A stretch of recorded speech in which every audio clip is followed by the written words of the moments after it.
नमस्कार, मी राहुल कुलकर्णी. एबीपी माझामध्ये जगभरातल्या सर्व प्रेक्षकांचं स्वागत आहे. मधल्या ओळीमध्ये जो मी सुरुवातीला मुद्दा टॅग केलाय त्या मुद्द्यावरून काही जणांचा लगेच गैरसमज होऊ शकतो. तो असा की मी असं म्हटलंय की आयकर विभागाचे जे छापे असतात त्या छाप्यामध्ये जी रोख रक्कम सापडते किंवा जे सोनं सापडतं किंवा बेहिशोबी मालमत्ता सापडते त्याचं पुढं काय होतं. तर काही प्रेक्षकांना असं वाटेल की आत्ता जवळपास 35 तास उलटून गेलेले आहेत. महाराष्ट्रामध्ये 24 ठिकाणी आयकर विभागाची जी कारवाई सुरू आहे, ज्याच्यामध्ये 100 आयकर विभागाचे अधिकारी, 50पेक्षा अधिक पोलीस कर्मचारी, 48 इनोवा गाड्या त्यांनी वापरल्या, ज्याच्यावरती कृषी विभागाचं शिबिर त्याला आपण जातोय असं त्यांनी प्रिटेंड केलं होतं किंवा असा देखावा निर्माण केला होता आणि ती कारवाई सध्या सुरू आहे. त्यामुळं काही प्रेक्षकांचा असा समज होईल की ही जी कारवाई सुरू आहे त्याच्यात आम्हाला मिळालेल्या तपशिलाबद्दल आम्ही बोलत आहोत, असं अजिबात नाहीये. आपल्याला काही प्रश्न पडलेत जे की काल माझा जो आपल्या मधल्या ओळीचा एबीपी माझाचा जो व्हिडिओ होता त्याच्यावरती महाराष्ट्रातल्या प्रेक्षकांनी काही प्रश्न उपस्थित केले. त्या प्रश्नाचं उत्तर द्यायचं आहे म्हणून आपण मधल्या ओळीतनं हा मुद्दा सुरुवातीला टॅग केला. आणि जालन्यामध्ये आपण पाहिलं की 13 आपल्याला मशीन लागल्या होत्या आयकर विभागाच्या मंडळींना. ते पैसे मोजण्यासाठी 58 कोटी रुपयाची रोख रक्कम, सोनं सापडलं होतं आणि 198 कोटी रुपयाची बेहिशोबी मालमत्ता तिथे सापडली होती. त्यामुळं या धाडीमध्ये काही सापडतच नाही असंही आपल्याला म्हणायचं नाही. पण आता जी कारवाई सुरू आहे, काल सकाळी 6:30 वाजता पंढरपूर इथले साखर कारखानदार अभिजित पाटील यांच्या कोल्हापूर, नाशिक, नांदेड, सोलापूर आणि उस्मानाबाद इथे असलेल्या व्यापारी आस्थापना आणि त्यांचं निवासी जे काही असेल, घर असेल, त्यांचं शोरूम आहे सोनालिका ट्रॅक्टरचं, त्यांच्या पार्टनरशिपमध्ये त्यांच्या 4-5 मित्रांनी मिळून केलेला जो एक मॉल आहे पंढरपूरमधला तिथे, आणि सोलापुरातले डॉक्टर जे अश्विनी नावाचं अतिशय रिनोन असं जे हॉस्पिटल आहे त्या अश्विनी हॉस्पिटलचं मॅनेजमेंट मधल्या काळामध्ये बदललं आणि ते बिपिनभाई पटेल यांच्याकडे आलं. त्या बिपिनभाई पटेल यांच्या निवासस्थानी त्यांचं मेहुल कन्स्ट्रक्शन आहे. ते मेहुल कन्स्ट्रक्शन, सोलापुरातले डॉक्टर परुळे आणि तत्सम अतिशय नामवंत अशी मंडळी आणि अश्विनी हॉस्पिटल या सगळ्या ठिकाणी हे धाड सत्र अद्यापही सुरू आहे. मला असं सांगण्यात आलं, मला जी माहिती मिळाली की काल रात्री ही सगळी प्रक्रिया पूर्ण झाल्यानंतर हे सगळं कार्यालय, ही निवासस्थानं ही पोलिसांच्या ताब्यात देण्यात आली होती. ती पुन्हा मी जसं काल म्हणालो की पुन्हा त्या आयकर विभागाच्या पुढच्या कारवाईसाठी, कारण हा जो पर्टिक्युलर प्रिमायसेस असतो त्याला तात्पुरत्या स्वरूपामध्ये आयकर विभागाचं कार्यालय असं ट्रीट केलं जातं, तर तशी कारवाई आत्ता सुरूच आहे. आणि आत्ताही प्रेक्षक प्रश्न विचारत आहेत की या पैशांचं काय होतं. तर याच प्रश्नाचं उत्तर देण्यासाठी आपण आज मधल्या ओळीतनं पुन्हा एकदा मला जेवढं या आयकर विभागाच्या संबंधित असलेल्या मंडळीकडनं समजून घेता येतंय ते ज्ञानार्जनार्थाने इन्कम टॅक्स विषयीचं आपलं जे काही म्हणणं असतं किंवा धोरण असतं, धारणा असते, ती अधिक सुस्पष्ट व्हावी यासाठी मधल्या ओळीतनं आपण हा प्रयत्न करतोय. आणि म्हणून 2 प्रेक्षक आहेत, त्यांनी फार महत्त्वाचे प्रश्न विचारले. अमोल यादव असं म्हणाले की ज्या ईडी किंवा इन्कम टॅक्सवाले ज्या धाडी पडत आहेत त्याचा कन्व्हिक्शन रेट किती आहे, धाडी घातल्यानंतर पुढं काय होतं, शिक्षा होते का की सेटलमेंट होते.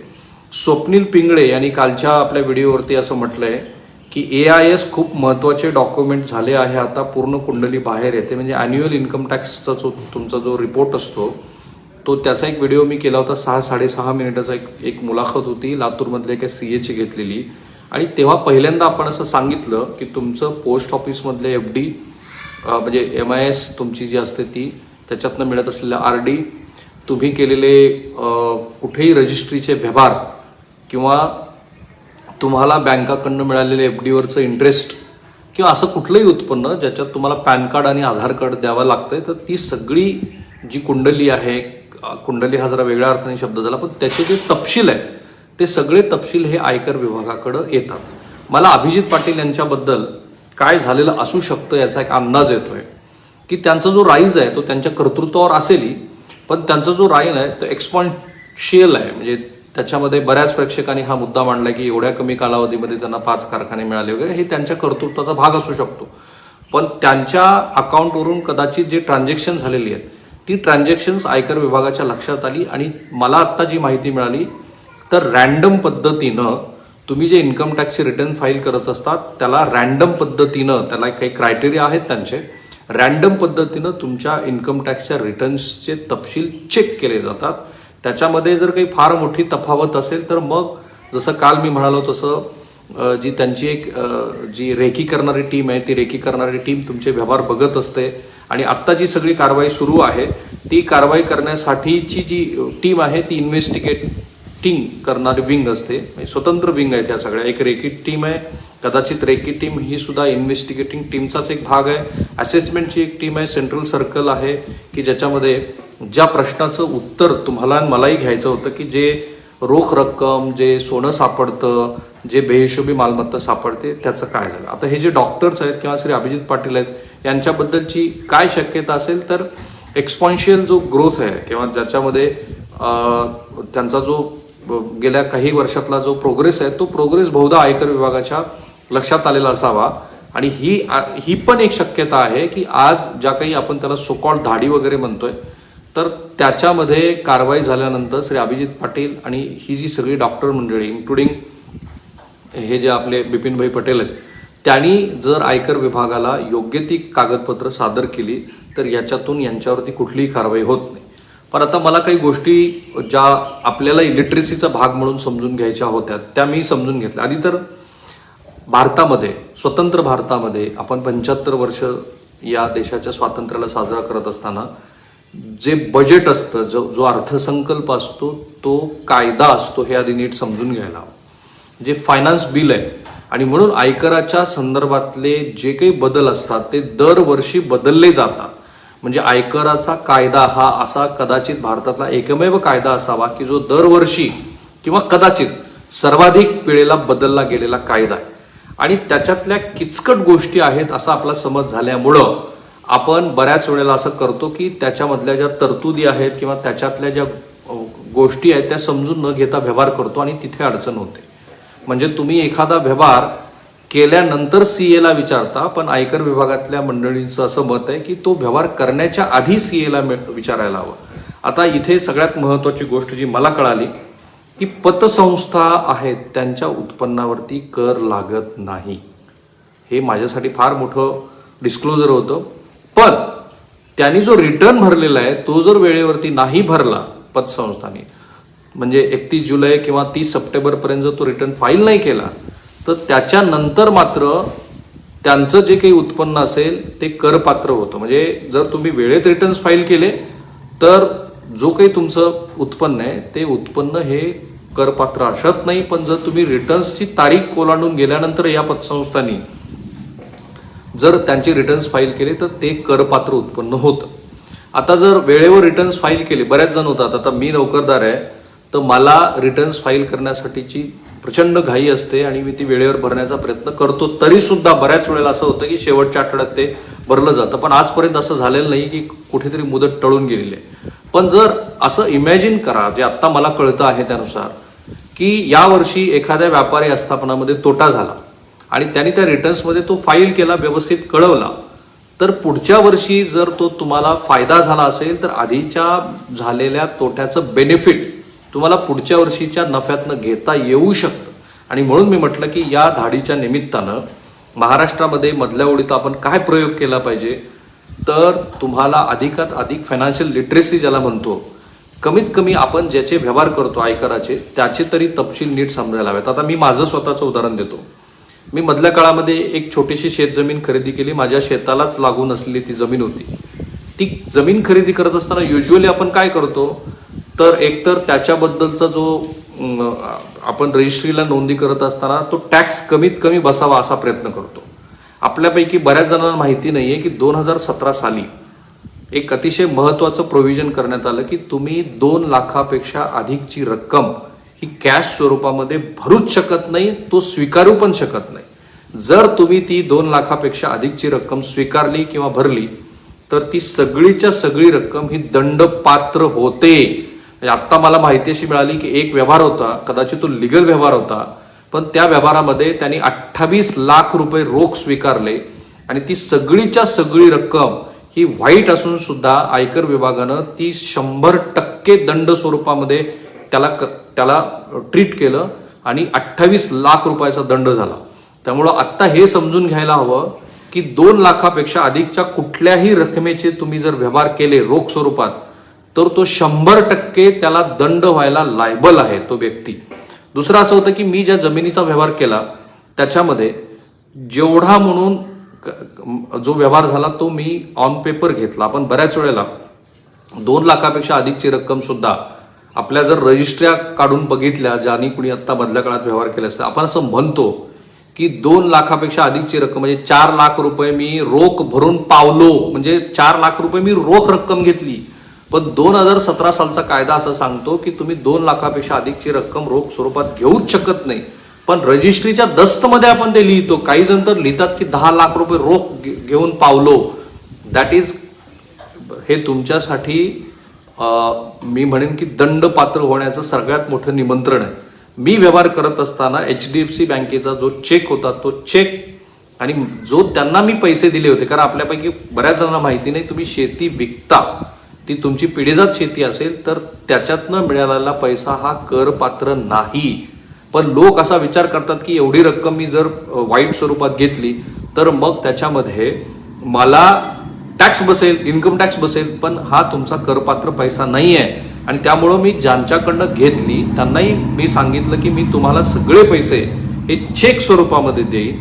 आणि मला त्याचा फायदा असा झाला की मी ऑलरेडी सॅलराईड पर्सन असल्यामुळं माझा टॅक्स दर महिन्याला कपात होत असल्यामुळं मी दिलेले पैसे हे ब्लॅक मनी असायचं काही कारणच नव्हतं. ज्यांनी घेतले त्यांच्यासाठी पण ती व्हाईट मनी झाली. पण आपल्यापैकी बरेच जण हे अशा पद्धतीचे व्यवहार करतात आणि अडचणीत येतात. त्यामुळं या डॉक्टरांच्या बद्दल जर बेनामी संपत्ती काही सापडली किंवा पूर्वीच्या छाप्यामध्ये जिथे रोख रक्कम सापडली, सोनं सापडलं आणि बेनामी संपत्ती सापडली तर बऱ्याच जणांना तो प्रश्न पडला होता की ह्याचं काय होतं. एक म्हणजे त्या ठिकाणच्या ज्या ट्रेझरी ऑफिसेस असतात तिथे ती रोख रक्कम आणि ते सोनं ठेवलं जातं. त्याची तपशील ही जी इन्व्हेस्टिगेशन विंग असते ती एक पूर्ण असा एक तपशिलाचा फॉर्म तयार करते. त्या तपशिलाच्या फॉर्ममध्ये साधारणपणे 2 ते 3 महिने हे तपशिलाचे फॉर्म ठेवले जातात. म्हणजे आता ह्या डॉक्टरांच्या निवासस्थानावरती किंवा त्यांच्या नातलगावरती कोल्हापुरात जी धाड सुरू आहे, सोलापुरात जी धाड सुरू आहे, उस्मानाबादमध्ये जी सुरू आहे, नांदेडमध्ये जे सुरू आहे, नाशिकमध्ये जे सुरू आहे, याचे तपशील आत्ताच त्यांना विचारले जातील, शपथेवरती विचारले जातील. त्यातनं समाधान झालं तर ठीक. पण याच्यामध्ये जी तुमची इन्व्हेस्टिगेशन विंग आहे ती एक अप्रायझलचा रिपोर्ट तयार करते. त्याला 2-3 महिने लागतात. आणि मग त्याच्या वेळेला जर तुम्ही योग्य ते पुरावे दिले, म्हणजे या मंडळींनी जर योग्य ते पुरावे दिले तर तो क्लेम गृहीत धरला जातो. त्याच्यानंतर मग अप्रायझलचा जो रिपोर्ट आहे तो पुढे जातो आणि तो जातो सेंट्रल, त्यांची एक सेंट्रल एजन्सी आपण म्हणू, सेंट्रलची एक अशी एक व्यवस्था आहे की ज्याच्यामध्ये या सेंट्रल टीमकडं या सगळ्यांचे डिटेल्स जातात सेंट्रल सर्कलला आणि मग तिथे 1-2 वर्ष ती असेसमेंट होते. आता 2 गोष्टी आहेत. मी कोट्याचं तुम्हाला एक उदाहरण देतो. कोटा हे भारतातलं सर्वात प्रसिद्ध असं ट्युशनचं सेंटर आहे. त्या ट्युशनच्या सेंटरमध्ये काही राजकीय पक्षाच्या संबंधित असलेल्या नेते मंडळींनी त्यांच्याशी निगडीत असलेल्या काही लोकांचे तिथे काही विद्यार्थ्यांचे ॲडमिशन्स करून दिले. ते ॲडमिशन त्या राजकीय पक्ष, सर्व पक्ष, सगळ्या राजकीय पक्षाशी निगडीत असलेल्या या मंडळींचे मला ही कळालेली अतिशय authentic, which we cannot disclose the information, names of political party or the ट्युशनवाले. तर त्या कोट्यातल्या ट्युशनवाल्यांनी या राजकीय पक्षाशी संबंधित असलेले जे छोटे मोठे कार्यकर्ते असतात त्यांना सांभाळायचं म्हणून ते प्रवेश दिले. प्रत्यक्षात त्या राजकीय पक्षाच्या कार्यकर्त्यांनी, सर्वपक्षीय, त्या विद्यार्थ्याकडनं पैसे घेतले. पण इथे ट्युशन चालवायचे असतात म्हणून त्यांनी त्या राजकीय पक्षाच्या कार्यकर्त्यांसाठी त्या मुलांना प्रवेश दिला. अडचण अशी झाली की जेव्हा प्रत्यक्षात कोट्यामध्ये सर्च झाला तेव्हा असं लक्षात आलं की यांनी तर पैसे घेतलेले नाहीत. पण आता अडचण अशी आहे की तुम्ही राजकीय पक्षाचं नाव नाही सांगू शकत आणि म्हणून तो सुद्धा तुमचा जो काही त्या विद्यार्थ्यांना दिलेला प्रवेशाचा जो काही मुद्दा होता तो मुद्दा हा तिथे करपात्र पैसे अशा पद्धतीने स्वीकारला गेला. आणखीन एक गोष्ट मला कळाली, बऱ्याच वेळेला तुम्ही कॉन्ट्रॅक्टर आहात किंवा व्यापारी असताना आहात तर तुम्ही लाच देता.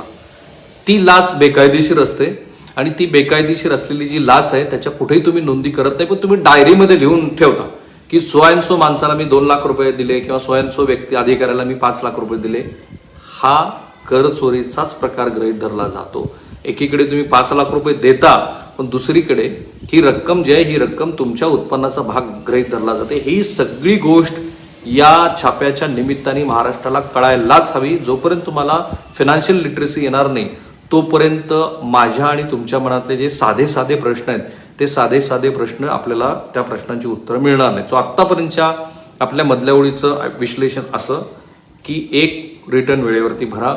2 दरवर्षी कायदा बदलतोय त्यामुळे त्याची प्राथमिक माहिती करून घ्या. 3 जो कुठला व्यवहार करणार आहात तो व्यवहार तुम्ही तुमच्या सीएला आधी विचारून करा. जर तुम्ही रेग्युलर तुम्ही त्याचे रिटर्न्स तुम्ही सीएचा ॲडवाईस घेत असाल तर कृपा करून तुम्ही म्हणजे बऱ्याच वेळेला व्यापारी असं म्हणतात. मला आता आयकर अधिकारी सांगत होते काही जे माझे जुने मित्र आहेत की बऱ्याच वेळेला असं होतं की व्यापारी असं म्हणतात की साहेब या वेळेला 30,000 रुपयामध्ये तुम्ही रिटर्न्स ते भरून टाका. 30,000 रुपयाचं तुम्ही रिटर्न्स भरा म्हणजे त्याचा कर भरा. ही मोठी चूक आहे. कारण तुम्ही 30,000 रुपयाचं कर भरा असं जेव्हा सीएला सांगता त्यावेळेला तुमच्याकडं असलेलं जे उत्पन्न आहे ते उत्पन्न कमी आहे असं दाखवा असं सुचवता. आणि that is again invitation for the penal action against you. त्याच्या ऐवजी जे उत्पन्न आहे ते तुम्ही दाखवा ॲज लॉंग ॲज त्यातल्या कायद्यातल्या सगळ्या तरतुदींचा नीट तुम्ही अभ्यास केला. म्हणजे तुम्हाला तोटा जर झाला तर तो सुद्धा तुम्हाला बेनिफिशियरी ठरू शकतो पुढच्या वर्षीच्या इन्कम टॅक्स रिटर्नमध्ये. आता हे जे 2 प्रश्न बाकीच्या आपल्या मंडळींनी केलेले आहेत त्या प्रश्नाकडे जायच्या आधी आपल्यापैकी बऱ्याच जणांना माहिती नाही आहे की तुम्ही उदार रक्कम दाखवता. बऱ्याच जणांना असं म्हणतात की मी माझ्या भावाकडनं उदार रक्कम घेतली. म्हणजे या केसमध्ये काही डॉक्टर असं म्हणू शकतात की मला माझ्या पत्नीनं मला माझ्या मेवण्यानी मला माझ्या नातलगांनी उधार पैसे दिले. 20,000पेक्षा अधिकची रक्कम ही रोख स्वरूपामध्ये उधार घेता येत नाही. त्याला सुद्धा 100% दंड आहे. आता जो मुद्दा आहे की याच्यामध्ये आपण काय होतं की अंडर रिपोर्टिंग आणि मिस रिपोर्टिंग ह्या 2 गोष्टी नीट लक्षात घ्या. अंडर रिपोर्टिंग आणि मिस रिपोर्टिंग म्हणजे या डॉक्टरांच्या बद्दल किंवा जालन्यातल्या व्यावसायिकांच्या बद्दल काय होऊ शकतं तर त्यांनी एकतर त्यांचं जे उत्पन्न आहे ते अंडर रिपोर्टिंग दाखवलेलं आहे किंवा मग मिस इन्फॉर्मेशन दिलेली आहे. हे पगारदार मंडळी पण करू शकतात. या केसमध्ये जर अंडर रिपोर्टिंग असेल आणि मिस रिपोर्टिंग असेल तर या केसमध्ये 100 ते 300% एवढा दंड होतो.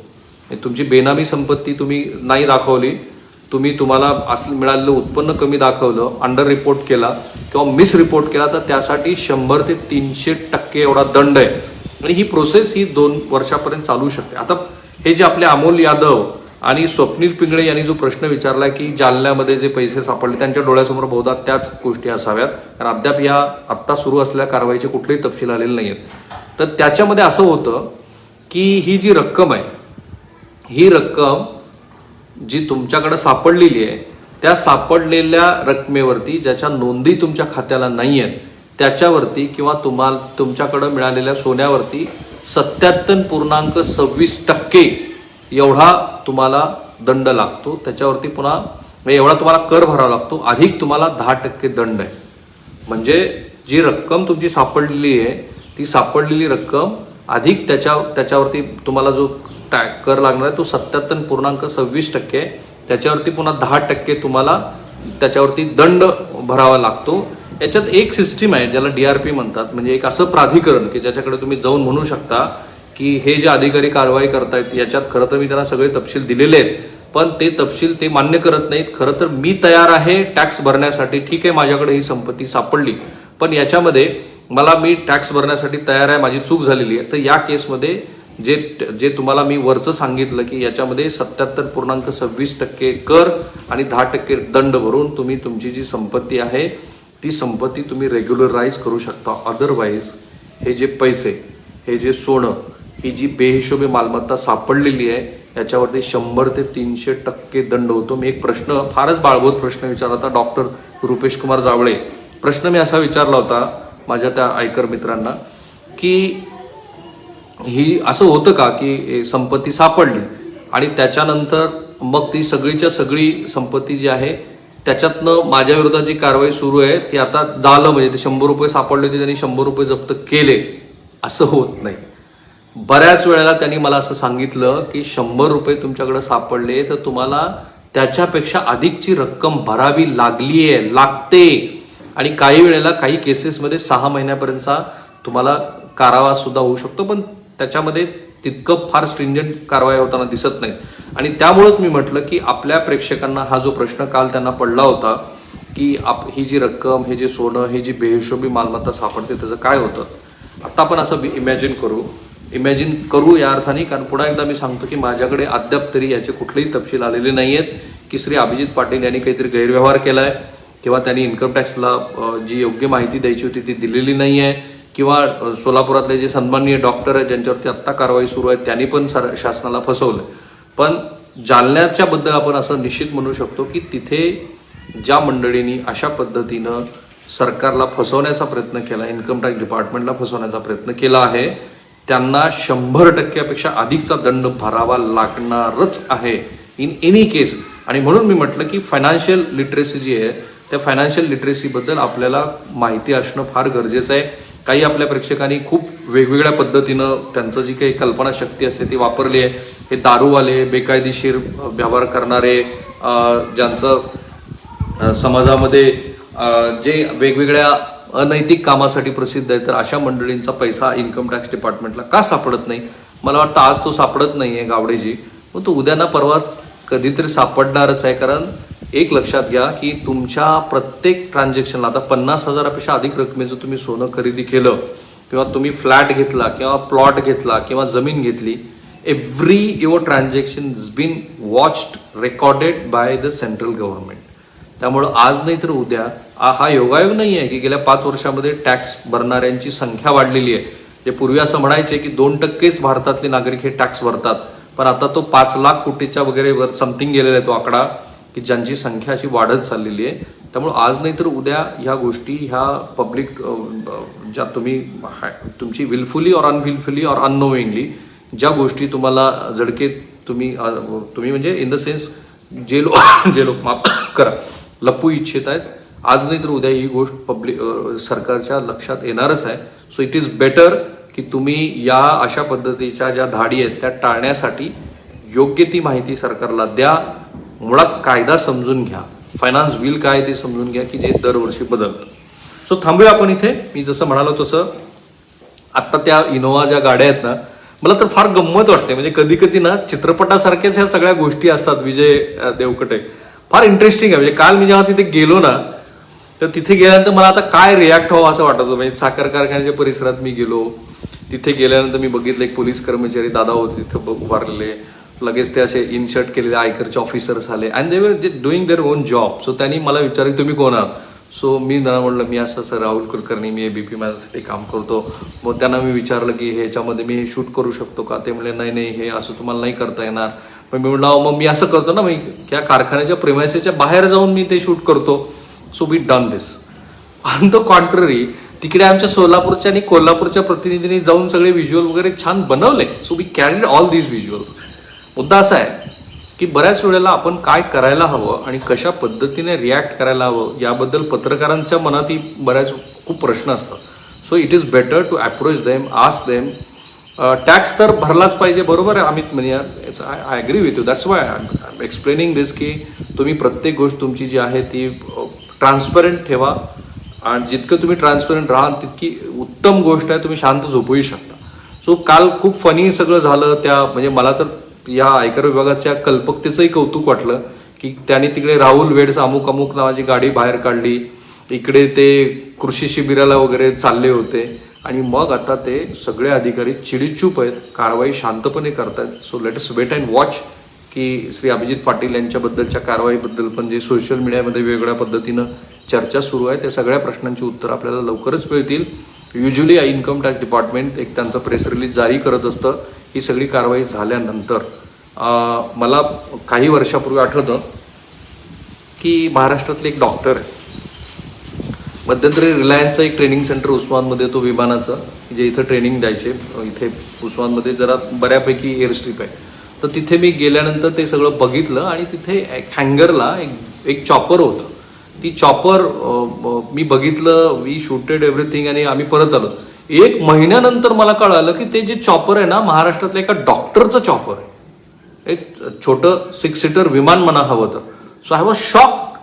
मी म्हटलं डॉक्टराकडे, अर्थात तो त्यांच्या उत्पन्नाचा जर इतकं मोठं उत्पन्न त्यांच्याकडे असेल तर त्यांना तो पूर्ण अधिकार आहे आणि एका डॉक्टरवरून पूर्ण व्यवसायाला किंवा व्यावसायिकांना बदनाम नाही केलं पाहिजे. म्हणजे पत्रकारितेमध्ये पण, डॉक्टरांमध्ये पण, शिक्षकामध्ये पण, ग्रामसेवकामध्ये पण, IAS IPS ऑफिसर्समध्ये पण एक्झाम्पल्स हा काही नियम असत नाही. त्यामुळं प्रत्येक क्षेत्रामध्ये अतिशय उत्तम काम करणारे हे व्यावसायिक आहेत आणि डॉक्टर पण आहेत. त्यामुळं डॉक्टरांच्या सेवाभावाबद्दल आपण बिलकुल प्रश्न नाही विचारला पाहिजे. पण ह्या पर्टिक्युलर केसमध्ये I was really shocked Wien मला जेव्हा कळलं की हे डॉक्टरांचं विमान आहे आणि ते विमान ते इथे पार्क करत होते आणि त्यांना जर मुंबईला जायचं असेल किंवा इतर ठिकाणी जायचं असेल तर ते त्या विमानाचा वापर करत होते. So this is what I just want to share with you. तो थांबूया आपण इथे. आपण त्या कारवाईचे तपशील जसे येतील तसे महाराष्ट्रासमोर मांडू. आमचं पूर्ण लक्ष त्याच्याकडे आहे. पण या कारवाईच्या निमित्ताने महाराष्ट्राला आपण हे जरूर सांगायला पाहिजे मधल्या ओळीतनं की कायदा काय सांगतो, जे पैसे, जे सोनं, जी संपत्ती जप्त होते त्याचं पुढं काय. सो कमेंट बॉक्समध्ये तुमच्या कमेंट्सची मी अपेक्षा करतो. तुम्हाला आणखी काही प्रश्न पडले असतील तर तुम्ही जरूर कळवा. आपण या क्षेत्रातले जे तज्ज्ञ आहेत त्या मंडळींशी बोलू. पण मला याच्यातनं एवढंच सांगायचं की प्रत्येक गोष्ट करण्याच्या आधी जे या क्षेत्रातले तज्ज्ञ आहेत, विशेषतः CA आहेत, त्यांच्याशी तुम्ही जरूर संपर्क साधा. अजूनही सोलापुरातल्या, कोल्हापुरातल्या, उस्मानाबादमधल्या, नाशिकमधल्या, नांदेडमधल्या धाडी सुरूच आहे. So we are waiting for more further information. थांबूया आपण इथे.